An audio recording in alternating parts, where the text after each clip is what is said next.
বাণিজ্য সংবাদের সাথে রয়েছি আমি দোলা ডলরেস।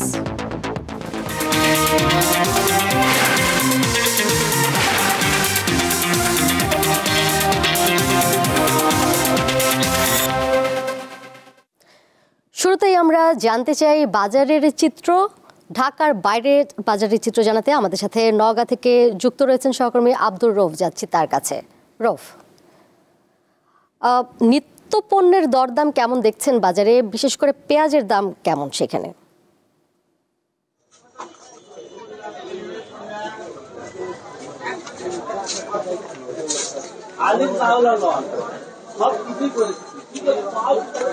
আপনি যেমনটা বলছিলেন, চলতি সপ্তাহের শুরু থেকে কিন্তু নওগাঁর যে খুচরা পেঁয়াজের বাজার আছে, পেঁয়াজের বাজারের দামে কিছুটা স্বস্তি ফিরেছে।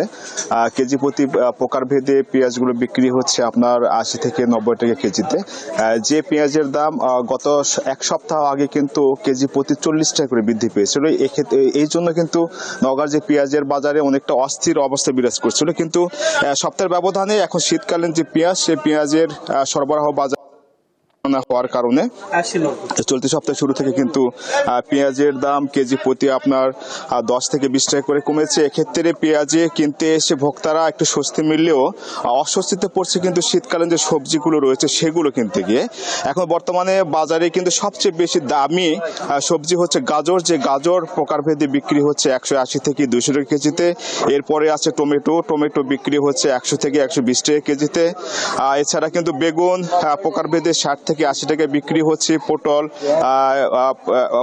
প্রকারভেদে 30 থেকে 35 টাকা কেজিতে বিক্রি হচ্ছে। শীতের যে সবজি ফুলকপি কিন্তু আপনার প্রকারভেদে 60 থেকে 70 টাকা পিস বিক্রি হচ্ছে। এছাড়া শীতকালীন যে বিভিন্ন শাক রয়েছে সেই সব বিভিন্ন প্রজাতির শাক আপনার সর্বনিম্ন 30 টাকা এবং সর্বোচ্চ 60 টাকা কেজিতে বিক্রি হচ্ছে। এই শীতকালীন যে শাক রয়েছে, শাকের মধ্যে পালংয়ের দামটা সবচেয়ে বেশি। পালং প্রতি কেজি 60 টাকাতে বিক্রি হচ্ছে। এছাড়া আলুর তো আছে। আলু এখন খুচরা ব্যবসায়ী যারা তারা বলছে যে আলু বর্তমানে তারা লোকসানে বিক্রি করতে হচ্ছে। যে আলু তাদেরকে স্টোরে মজুত করতে হয়েছে 30 থেকে 35 টাকা কেজি, সে আলু এখন বাজারে বর্তমানে তাদেরকে 20 থেকে 25 টাকা কেজিতে বিক্রি হচ্ছে। এছাড়া শীতকালীন যে পেঁয়াজ, সে পেঁয়াজ প্রকারভেদে 50 থেকে 60 টাকা কেজিতে বিক্রি হচ্ছে। সব মিলিয়ে নওগাঁর যে খুচরা বাজার হচ্ছে, খুচরা বাজারে আপনার পেঁয়াজের কিছুটা দামে স্বস্তি মিললেও শীতকালীন যে সবজি হচ্ছে সেই সব সবজিতে কিন্তু অনেকটা অস্বস্তি বোধ করছে ক্রেতারা। এছাড়া খুচরা ব্যবসায়ী যারা আছে তারা বলছে যে বাজারে আরো বেশি পরিমাণে শীতকালীন যে সবজিগুলো যত সরবরাহ বাড়বে, এই যারা ক্রেতা আছে তারা কিন্তু আসলে অনেকটা আস্তে আস্তে দাম কমবে এরকম মনে করছে। তবে আপনার লাগাতার যে বৃষ্টি হলো, এই বৃষ্টি হওয়ার কারণে কিন্তু নওগাঁর যে বিভিন্ন শীতকালীন সবজি ছিল সেগুলো নষ্ট হয়ে যাওয়ার কারণে কৃষকরা আবার পুনরায় সেগুলো রোপণ করছে।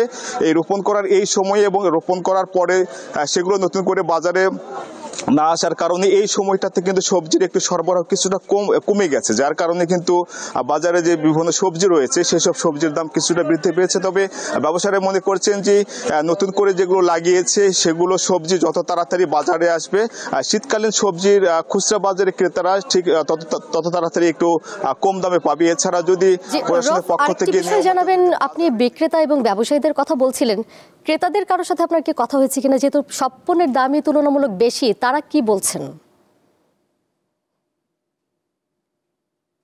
ছিল নওগাঁ থেকে সবজি বাজার না আমার কাছে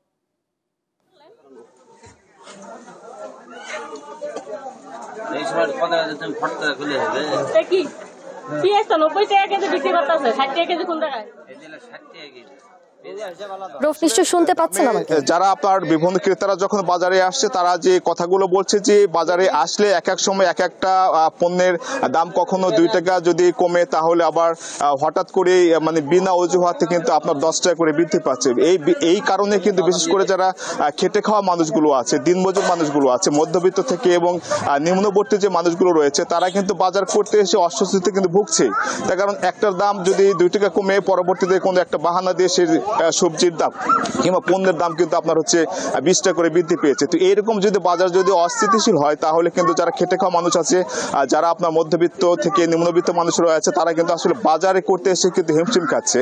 তো তারা যেটা জানিয়েছে, যদি সারা বছরই যদি সকল পণ্যের দাম নিয়ন্ত্রণ এবং স্থিতিশীল রাখতে যদি বাজারে নিয়মিতভাবে মনিটরিং করা হয় তাহলে হয়তো কিছুটা আপনার হচ্ছে শুকনো পণ্য থেকে শুরু করে যে কাঁচা সবজিগুলো রয়েছে সব ক্ষেত্রে, অর্থাৎ বাজারে প্রতিটা পণ্য কিনতে আসলে কিন্তু তারা কিন্তু অনেকটা স্বস্তি পাবে, এমনটি জানিয়েছে। তো নওগাঁ থেকে বাজারে নিয়ে আমার কাছে ছিল এই সর্বশেষ তথ্য।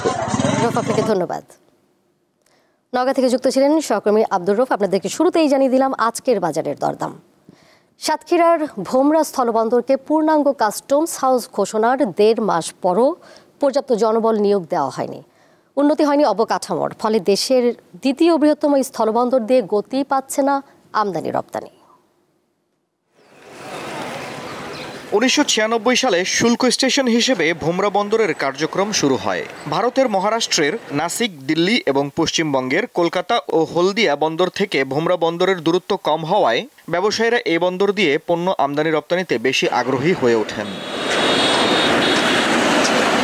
ভোমরা বন্দর দিয়ে ভারত থেকে 22 ধরনের পণ্য আমদানি করা যেত।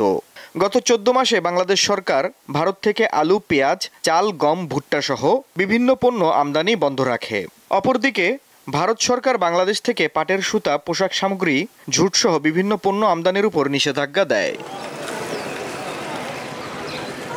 এই অবস্থায় বন্দরের সঙ্গে সম্পৃক্ত C&F এজেন্ট, C&F কর্মচারী, ট্রান্সপোর্ট মালিক ও শ্রমিকরা কাজ হারিয়ে বেকায়দায় পড়েছেন। কম গাড়ি ঢুকছিল, এখনো সেরকম গাড়ি ঢুকতেছে, যার কারণে আমাদের শ্রমিকদের C&F এর ট্রান্সপোর্টের কারোর ভাগ্যের কোনো পরিবর্তন হলো না। আমদানি বেশি হলে গাড়িও আমাদের বেশি লাগে। ইদারিং হয়তো বাজারে একটু ডাউন একটু কম হয়, যত বেশি হবে তত আমাদের আমদানি ভালো হবে, লোক খাটবে, গাড়ি খাটবে, আমরাও খাটবো। দুশোর উপরে গাড়ি যাচ্ছে না, শ্রমিকরা এখানে মনে করেন অনেক শ্রমিক কাজ পাচ্ছে না।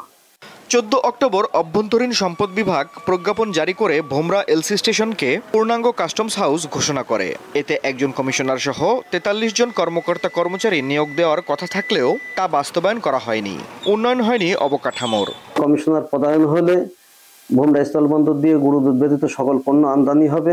এই সকল পণ্য আমদানি হইলে যেমন সরকারের রাজস্ব অধিকারে বৃদ্ধি পাবে, আমরা ব্যবসায়ীরা মনে করি 8 থেকে 10,000 কোটি টাকার রেভিনিউ ভোমরা বন্দর দিয়ে প্রতি বছর আসবে।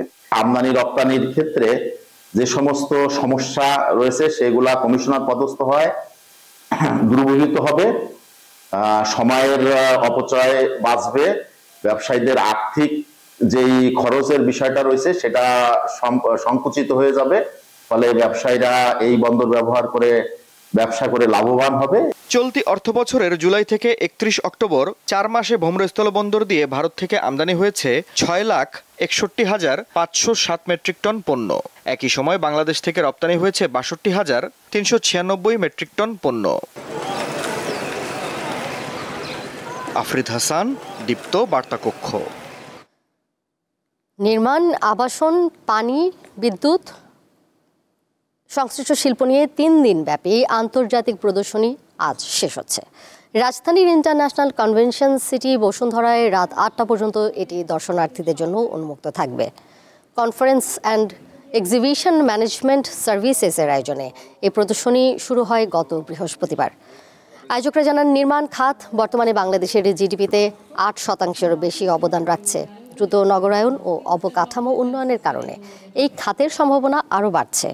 প্রদর্শনীতে সব মিলিয়ে 5 শতাধিক বুথ ও আন্তর্জাতিক প্যাভিলিয়ন রয়েছে। রিয়েল এস্টেট ডেভেলপার থেকে সাফ কবলা দলিল মূল্যে বিক্রিত ও হস্তান্তরিত জমি বা ফ্ল্যাট পুনরায় বিক্রি কিংবা হস্তান্তরের ক্ষেত্রে ক্রেতাদের নানা দুর্ভোগ লাঘবের সিদ্ধান্ত নিয়েছে অন্তর্বর্তী সরকার। গৃহায়ন ও গণপূর্ত মন্ত্রণালয় বুধবার এ সংক্রান্ত প্রজ্ঞাপন জারি করে। এতে বলা হয়, রিয়েল এস্টেট ডেভেলপার কর্তৃক সাফ কবলা দলিল মূল্যে বিক্রিত ও হস্তান্তরিত ভূমি বা ফ্ল্যাট পরবর্তীতে পুনরায় বিক্রয় বা হস্তান্তরকালে বিক্রয়, হস্তান্তর বা নাম জারির অনুমোদনের নামে ক্রেতাদের হয়রানি এবং তাদের কাছ থেকে অর্থ আদায় সম্পূর্ণ আইন বহির্ভূত।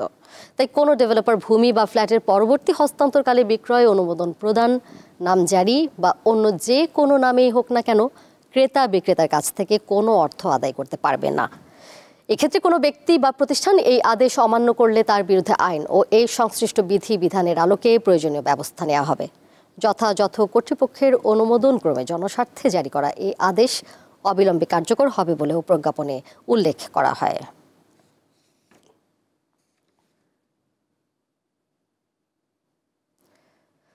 ঢাকা স্টক এক্সচেঞ্জে এক সপ্তাহের ব্যবধানে বাজার মূলধন কমেছে প্রায় 17,000 কোটি টাকা। বৃহস্পতিবার সপ্তাহের শেষ কর্মদিবসে সূচক লেনদেনে আরেক দফা পতন হয়েছে। কমেছে 352টি কোম্পানির শেয়ারের দাম, বেড়েছে মাত্র 15টির। অপরিবর্তিত আছে 17টি কোম্পানির দাম।